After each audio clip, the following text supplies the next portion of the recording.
Remember Packgod? His career is over now. I never consumed Packgod's content, but I remember him particularly flaming Bella the Wolf. And also, one thing I'll say about Packgod's an interesting case of the same people finding him funny, later finding him corny, and I feel like his audience kind of abandoned him, which is kind of weird because it's like, if you find him funny originally, why does that change? Is it just that you grew up and realized his stuff was always corny, or did these people follow a hate train? Packgod made him. Or maybe he did something wrong. I guess we'll find out. Packgod made himself one of the most hated internet figures for his cocky and disrespectful roasting lines. What the f if you don't get your eyes show speed, dried out weed, body built like an anal bead, headphone wire, deflated tire, farted in the mic and caught it fire. And now, I can respect his content style just for the fact that it is kind of hard to come up with stuff that like rhymes. I mean, he had to put effort into it. with brands and sponsors gone, his estimated $4,000 a month earnings are a far cry from the estimated $58,000 a month that he used to earn at his peak, showing just how far he fell off career-wise in such a short time.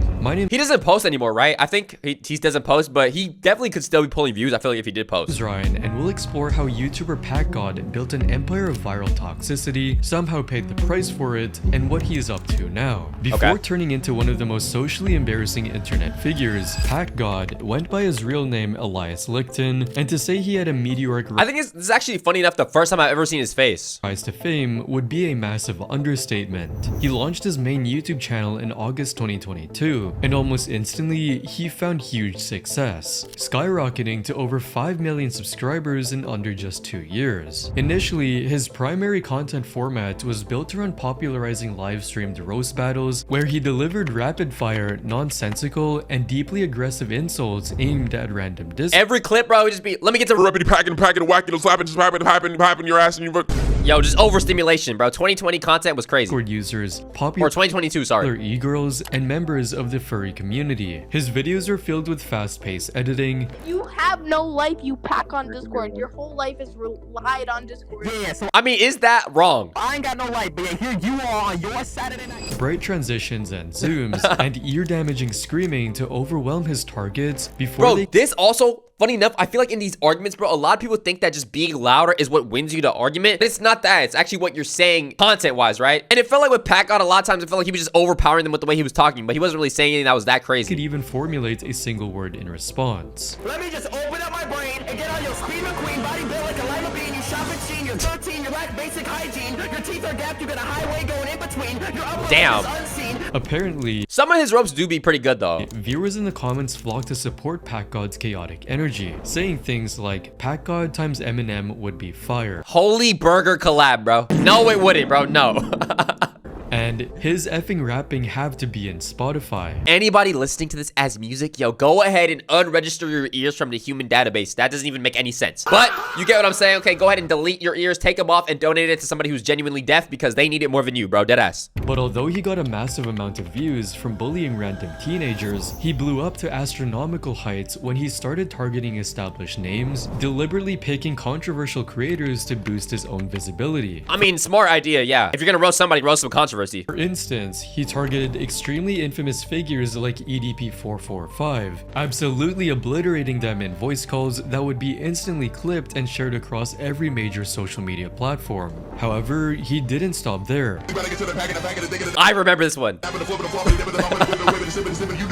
As he even went after huge mainstream creators like Jack. It's funny because like in that situation, I'm pretty sure like Sneeko was the one who looked better in that clip, and the amount of clips that Sneeko has that are terrible, which I used to watch Sneeko when he was younger. He made like good content, but then he kind of switched up for like Red Pill stuff. I guess that's another video for another day, but Sneeko's downfall needs to be studied. And the amount of clips that Sneeko would go out his way to just say something crazy or edgy for the clip to be viral in itself is wild. So the fact that you are making yourself look worse than Sneeko, it's like, bro, what are you doing? It's not hard to look better than Sneeko in clips. Doherty, Sniper Wolf, and even KSI. And things reached a whole new level when he ended up making a diss track on famous American YouTuber and part-time boxer, Alex Wasabi. Oh, Wasabi Production. What do y'all know about this, bro? Peak goated Asian YouTubers. These are some of the greatest Asian YouTubers of all time. Obviously, Ryan Higgs is up there. Roy Wasabi's up there as well, or Guava Juice. D-Trix, if you know, you know. Publicly calling him out, which ended up getting over 1.4 million. Yo, anybody remember Kev Jumba, bro?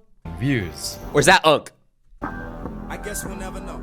You will make me don't put on your diary. You go made it north because you can empower your content is so nobody views this and you into yourself, but we know you a liar. But Yo, people just be making anything and calling it music nowadays, bro. There should be like a certain credential where you're allowed to post music, bro. Everybody shouldn't just be allowed to put music on the platform because they actually be dropping straight BS. What caught everyone's attention was when he roasted iShow Speed on Discord so violently that Speed lost control and even almost ended up crying on camera. I'm about to cry, bro. Bro. That shit's mad, bro. This marked That his was very obviously a joke. golden era, as his fan base hyped Yo, is this Dream, bro? Dream cousin Cream? Yo, I made it worse. I made it worse. up everything he produced. Every single video was guaranteed to hit the trending tab, consistently gaining millions of views Wait, who is this character, bro? Looks nothing like him. Is this somebody that I don't know? and making him completely untouchable. On top of that, he constantly leveraged his fame into monetization, earning thousands of dollars from his merch products, which seemed to have strong hype online. However, as his subscriber count continued to climb into the millions, the illusion of Packgod being untouchable and an unscripted comedic genius started to fracture. For months, the entire appeal of his brand was the 3 a.m. chaos aesthetic, where he sold his audience on the idea that these supposedly random unscripted roast battles were spontaneous acts of midnight vigilantism. Hold on, was he faking it? Bad words. Everything is delayed. Your grandma's getting laid? What? No, it's delayed. Your grandma's getting laid? What? Oh, your voice delayed. I thought you said your grandma's getting laid. This would be funny if it was live, but is it not? Oh my god, I'm sorry, bro. However, the truth was revealed behind the curtain when people found out that these chaotic 3 a.m. lobbies were actually being filmed at 2 p.m. on a Tuesday and were heavily, meticulously prearranged. As they said, "It is all fake, man. My mate's sister was on a video where her mom came in all angry for waking her up at 3 a.m. It was filmed at 2 p.m. and was scripted. The video fooled me as I knew the family was very strict a few years back when I was close to them, but I reached out to ask and yeah, all scripted." Damn, that's bad. That's actually very bad. Deceiving your audience to think something is live when it's not. Definitely terrible. You're lying to your people, the people who support you. I understand the essence of thinking, okay, this can be more entertaining if it's scripted because I can add jokes I want to it. I don't stutter maybe since it's not live. Like, they can respond in a more crash out angry type of way. But if you're gonna make skits, you gotta disclose them as skits, bro. That's weird. Decent amount of money It's like WWE acting like as if they're real. I stopped watching after that, bro. though, but nothing compared to what he makes on each video. And in these intensified moments, things took a turn for the worse when a viral video by a YouTuber named Flazfire ended up providing indisputable proof that Packgod's videos were Lord of Corny. Is this based on Lord of the Flies, the book? If you guys know, you know. I could be wrong though, but that's just what this reminds me of. artificial and pre-planned. Packgod's videos are fake. Kinda. It's complicated. Because they're fake in the way that professional wrestling is fake, which is to say that the fight is That's literally what I said. Why are you stealing my words, bro? Don't ever do that again. Yo, next time, I'm gonna need 10% of the income you make on the video for stealing what I just said. Pre-arranged. Even though you said it before me and I'm reacting to you, bro. Yeah, it's my words. arranged, and the moves are all scripted, and the winner is already decided. If you look in the description of any of his packing videos, you may come across a small line buried right at the bottom that says, This is not real bullying. This is made for entertainment purposes only. which Oh, is that the fine print that he used to get away from me, bro? Oh my, yo, this is tech. code for this video is fake. Smart, yo, he's low-key smart. This was the tip of the iceberg. See, bro, big creators, bro, they might look stupid in what they do, but sometimes, bro, you gotta really see everything's a game. It's smartness, it's strategy. They're manipulating the game. They're manipulating you. Like, what's his name? Ayano Koji, Classroom of the Elite, I think. His people were now assured that his content was fake. In the immediate aftermath of the massive expose, people were left commenting things like, "I'm pretty sure his roasts are made specifically to make his viewers laugh." I mean, like, duh. Was that supposed to be like a gotcha moment? I don't know. I mean, it works on me. I get a laugh when he pulls out a good one, hence why it's scripted to make sure that the viewer probably laugh at some point in his videos. His diss tracks are good though. My thing is, I don't understand why he would script this. If anything, he could script what he's gonna say. Let's just say he's gonna roast Bella the Wolf, right? Which he did, right? He comes up with a script, just writes it out, and just says it live. That way you're getting the live reaction, but what he's saying is scripted, so it doesn't have to be off the dome freestyle. Because I don't expect him to sit up here and freestyle everything he says. Obviously, he's gonna be stuttering with his Packing and rapping and whapping and slapping, slapping, but I gotta stop doing that, bro. I gotta stop. But you get what I'm saying, right? He could have came out here, scripted that part, and did the live reaction, and nobody would be mad at him. And I also understand it's fake due to the fact that somehow everybody in his videos talks about him like some legend on YouTube that everybody is copying. Bro, do y'all remember the comment section? It was like, Packgod, pack him. Come get him, Packgod. Packgod's gonna come get you. Like as if he was some type of savior, dude. But it's hard to make quality content without a script. However, even though the content was staged, it still allowed Packgod to generate a staggering $13,000 per month,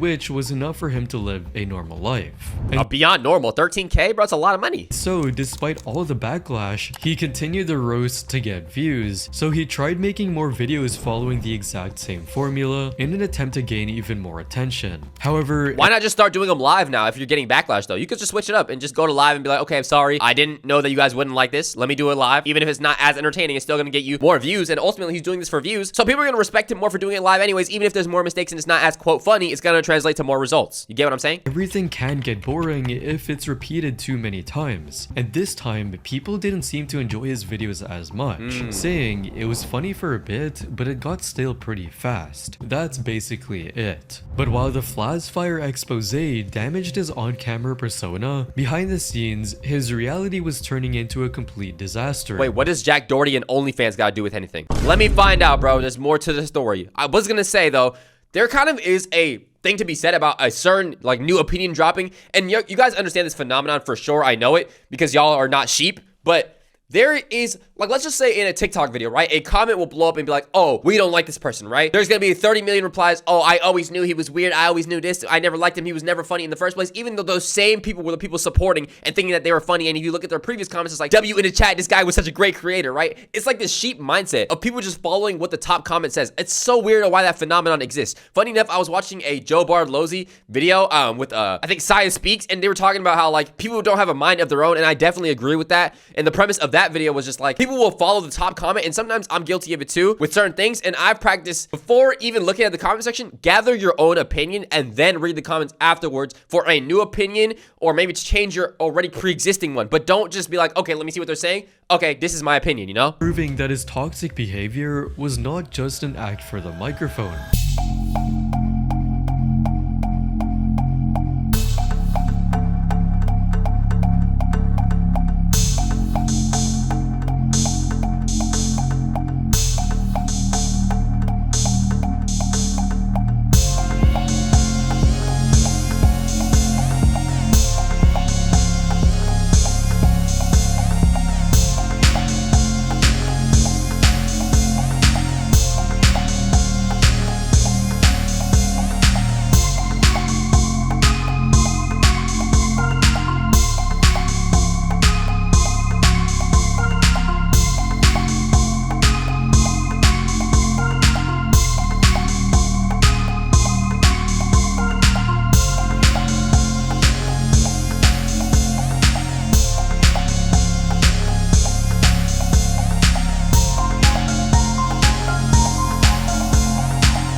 That's egregiously low. And I know y'all might look at me and be like, what the hell? $75,000, a ton of bread, right? Obviously, it's a lot of money. But the fact that he said in his prime, Packgod was generating $50,000 in a month, bro, that's not even 1 month. That's like 1.5 months of his income to sell his entire likeness, bro. That's not worth it. Hey, this incident made people really upset as they supported Packgod and were enraged at Leg, saying the fact that Packgod actually sat down and handled this like a mature adult is actually really showing how serious this is. And Leg's the type of person that doesn't do the work in a group project, but takes all the credit for himself. But instead of handling the situation privately or entirely through the legal system, Packgod saw an opportunity for content, as he managed to bring back fans under his support again through the beef. This is him being smart, bro. I am the Koji master manipulator, Death Note Light Yagami, bro. He's using this, the person he used to be cool with, who's obviously in controversy and clearly in the wrong, to get the fans back, bro. Good idea. In terms of marketing, probably not great in terms of legality and the best way to handle it in terms of business and money or whatever, but for fan support, smart. I like this move. However, he decided to turn their beef into public entertainment by releasing a viral, highly aggressive diss track. Now, in this diss track, you can't make it like your other diss tracks. It can't be just some like PG-13, family-friendly, corny stuff, because the consensus opinion at the time is, yo, Packgod's corny, give it up, let it go, you know, we're done with the 90s, like, your old music is cringe, so you gotta switch it up, say things that might be a little bit more vulgar, a little bit less goofy. goofy and a little bit more mature. On Spotify, publicly calling out Leg, labeling him a thief, and repeatedly referring to him as a rat. Okay. Following the release, still sounds like burger, In-N-Out, Taco Bell, fast food music, but I respect it. He did put more like aggressive lyrics. He managed to grab everyone's attention, including the popular commentator Penguin Zero, who ended up saying the following about the situation. Okay. Leg and his friends just didn't like Packgod and then cut him out without telling him anything, which obviously is fucked up and made Packgod mad. They also called him a pedophile for no reason in a Discord call for something. Yo, where do these things just be happening, bro? People just will just sprinkle that in there, just like, oh, ain't this guy a predator? Like, huh? How? Where did you get that from? I think it is fucked up what happened to Packgod, though. It was going well for him as he managed to get sympathy from everyone. However, things took a darker turn when Leg responded with counter-accusations that allegedly exposed troubling details about Packgod's business practices, as he even dragged Packgod's girlfriend Maya Longo into the spotlight, revealing that they were allegedly exploiting the people working behind the scenes. Oh. And you were never paid or credited for it. Nope. So you reached out to Packgod's girlfriend, and you also reached out to him, and you got no response. Nope. Hey, man, this is why you gotta sign a freaking NDA, I guess, if you're Packgod, bro, because falling out with a business partner and it getting messy like this, they can expose a lot of stuff that nobody else knows. That's not a defense of Packgod if he was being, like, malicious in business practice, though. I'm just saying. This kind of behavior... Like, I think most corporations, when they hire people, they hire them and then make them sign certain NDAs where they can't expose certain things about the business. That's, like, standard procedure when it comes to business world. Led to him being disowned by even his most hardcore defenders, with one person shockingly commenting, "Dang, bro, I feel like a fool," while others said, "Bro screams at kids for money and can't even pay his own editors. Absolute trash." And speaking of screaming at kids, the controversies regarding his actual content were reaching a boiling point because whenever Packgod roasted a smaller creator, often vulnerable teenage girls or socially awkward teenagers, he would deliberately link their personal TikTok accounts directly in his video and then that would incite bullying. Okay. descriptions, essentially painting a massive bullseye on their backs. When confronted about this deeply Also, let's be real, it's really low-hanging fruit and very easy for Packgod to do this to a creator that's smaller because they're not gonna face, because he's not gonna face as much backlash, right? Like if he went after like Moist Critical randomly, right? This is like a random example. Penguin Zero, he goes after him. Bro, do you know how many Penguin Zero fans exist? There's so many people who've been watching freaking Charlie for a long ass time. He's not gonna want to take that beef, even if he does have an issue with something that Moist Critical says about him, right? Not that he did, but you get what I'm saying. You're not gonna take the same approach when you're dealing with a creator of a larger magnitude fan base because you can technically catch that reverse Uno card flag. So you're gonna target a creator that's either adjacent or smaller than you. It's just smart. It's just smart strategy, bro. Now, do I respect it? It's kind of low blows. Responsible behavior, Packgod tried to act like he was doing them a favor, attempting to justify this targeted harassment by claiming he was providing exposure to these smaller creators. I'm not trying to send a hate wave towards anybody, and I haven't actually put anybody's social media in the description. I think this is disingenuous or fallacious because his content is almost always sending hate to somebody. Your content is literally hating, though. Of a video that they themselves have not wanted it to be there. Like, it's one thing if your content is just funny jokes like how he did with ISO Speed, maybe, but if you're just like actually eviscerating people, you're literally bullying them regardless of if you're trying to or not. That's what the effect is. To make matters worse, he actively used entertainment purposes only disclaimers at the beginning. Bro, them disclaimers don't be doing nothing, bro. You know what YouTubers will be like? Viewer discretion advised. If you watch this video, you are consenting to watching blah, blah, blah, blah, blah, blah. This is not meant for harassment, bullying, or blah, blah. And in the same sentence, they'll be like, yo, F this person, blah, blah, blah, like da, da, da, da. And the adverse effect is still that YouTuber's fan base going to the other creator, harassing them, blah, blah, blah. And it's like, brother, what was the point of the disclaimer? It did nothing. It's not going to save you when it comes to, maybe it's going to save you when it comes to legal trouble. I don't know. Of his videos, not because he actually cared about the well-being of his targets, but specifically to avoid and manipulate YouTube's strict anti-bullying and harassment policies. As a result, people couldn't stop. I didn't even think about that. Okay, yo, see, he's playing 4D chess. He manipulated me again.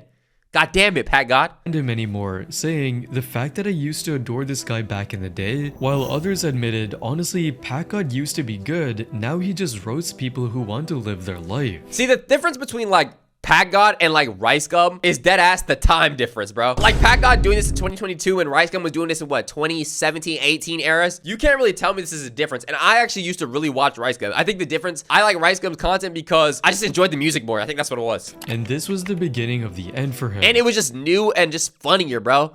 Versus Packgod stuff was it's just yelling fast as hell into a mic. I don't know. I guess that's the difference. As after that, a lot of internet drama channels made videos about him showing his downfall. But I think realistically, if RiceGum was coming up in today's day, he would get canceled quick. Some creators even criticized him, saying most people he roasted couldn't even understand a single word he said and got annoyed by his yapping. The only people that will actually find his content entertaining is 6-year-olds. You can't understand a single word that's coming out of his mouth, and even though us the viewers have subtitles to understand what he's saying, the people he's actually roasting aren't understanding a single thing he's saying. You might say maybe I'm the target audience because I wasn't 6 years old when I seen Packgod's clips. I was like, maybe like 18, 17 when I first saw him. And some of his clips are funny or some of them aren't. Like this Nico clip, I remember I laughed at that one before. So I wouldn't say all of his content for 6-year-olds illicitly, but definitely for a younger audience, yeah. Say that Packgod is humbling them, but in reality, the people Packgod humbled them. He's roasting don't understand a single word that's coming out of his mouth, and they just take off their headphones, ignoring him. All these controversies piled on. Yo, I think that this stemmed into what today is known as like mogging in a way. Like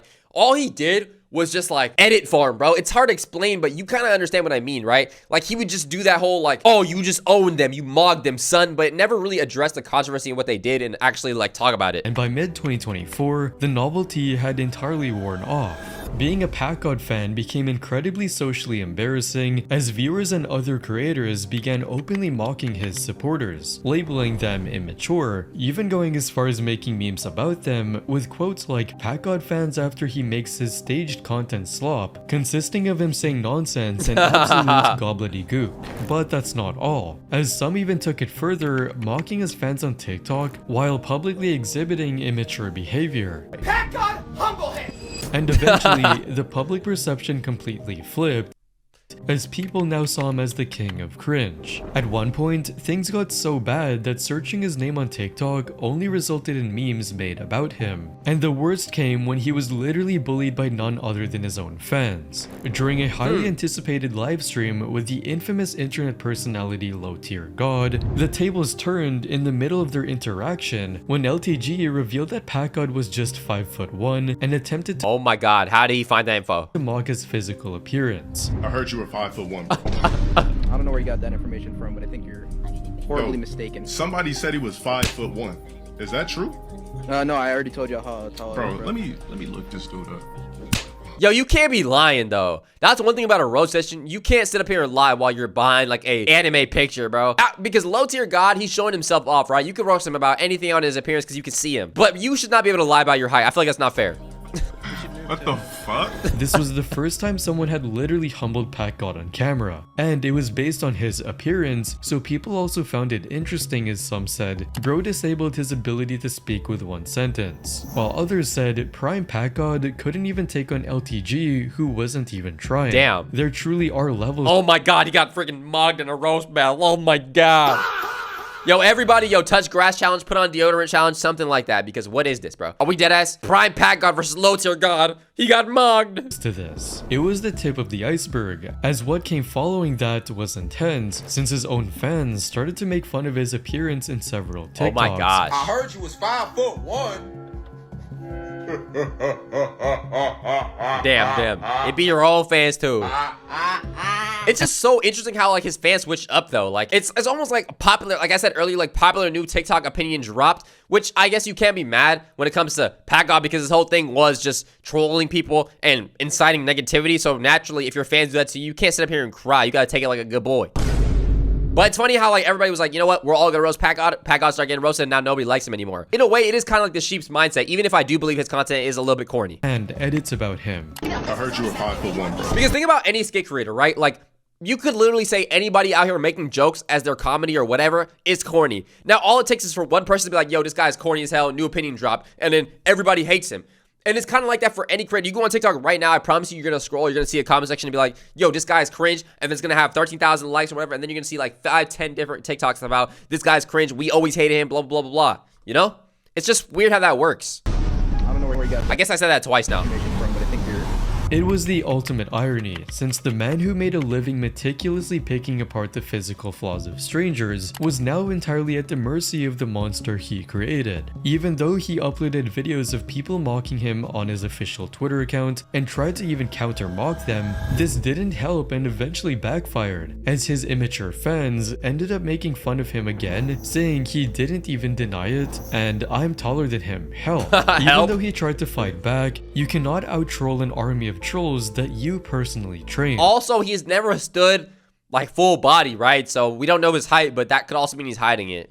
To make matters— not that there's a problem with being short, but if you are coming out here just roasting people for their appearance while hiding your appearance, I think that's objectively lame. Worse, YouTube finally caught up to its tricks. The platform's algorithm, prioritizing advertiser-friendly content, began actively suppressing his highly controversial, profane, and age-restricted videos. Without the algorithm pushing his videos to the front page, his reach was completely reduced, as graphs showed how badly he lost viewership traffic over the months. However, it wasn't just the views, as statistical data showed that he wasn't getting subscribers like before, as in mid-2024, he was getting 230,000 subscribers from his videos, which dropped to less than 10,000 in 2020. That's still a lot though. Fast forward to where we are today. As of June 2026, the Packgod empire is nothing more than a digital ghost town. Damn. His main YouTube channel, once the fastest growing hub of internet comedy, is now inactive, with no recent videos posted this year. But it isn't just his main channel, as his second channel, Packgod TV, also has no content uploads for over a year. But you went ghost, bro. If you thought that was the lowest point he ever got to, you're wrong, because his financial collapse has been just as brutal. Back in his prime, his earnings were estimated at a massive $58,000 per month. And that's just off like the ad revenue, right? Not off merch sales or anything else he was doing. In early 2024, but his current earnings have completely plummeted, leaving him barely scraping by on just a few $1,000s a month today. I mean, if he was making almost 60K a month from just his main channel, he was probably making, it's safe to assume, 75,000 in terms of like merch sales, other platforms and stuff. So if he played his cards right, saved his money, he should be fine. However, it's not only— maybe invested it, not for life, but you know, his YouTube channels, as he also disappeared from other social media platforms. Like on Instagram, his last post was 12 weeks ago, showing him working out with the caption— oh, he's in Japan. Built in silence. Yo, motherfuckers be saying built in silence while they're posting. Yo, newsflash, buddy, ain't nothing silent about you posting it on Instagram. Like, what?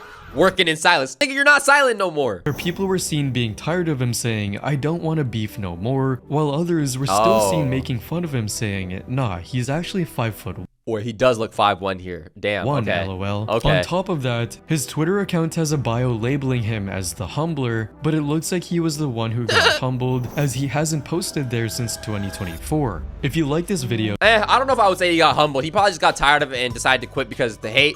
Realistically though, if I was Packgod, I feel like the funniest transition he could have did and best for his content was him transition away from hating on people, but to hating on like television, right? Like there's different animes or different shows that you can just sit and hate on. And if y'all watched, if y'all know Burleezy, funny enough, there's so much different content I used to watch, bro. I'm a YouTube head, bro. Like when it comes to back when I was younger, I wasn't watching cartoons like that. I wasn't really watching like TV live. I was watching YouTube and like anime. So yeah, Burleezy's old content where he would just flame cartoons and stuff. He could emulate something similar to that. Flame animes, flame TV shows, make videos about The Boys and Viltramutes and Invincible and whatever, you know? Just different stuff, making fun of that instead of just spreading hate to people. Because ultimately, I do think that when you're building a content house just on hate, eventually your viewers can turn, but also it starts to get draining, bro. All you do is hate. Like me personally, if I had to sit up here and just genuinely hate, I don't think I can make videos, bro. It just feels like I'm bringing negativity as my form of content creation, and that's not why you do content creation. I feel like you should do it for out of love, out of happiness, out of positivity, and making people's days better, not ruining other people's at the expense when you're gaining money and you're gaining fame while just like hating on people for the way they look or something. Unless it's a person who deserves to get hate, obviously, duh. I guess if you are a new YouTuber, I would always recommend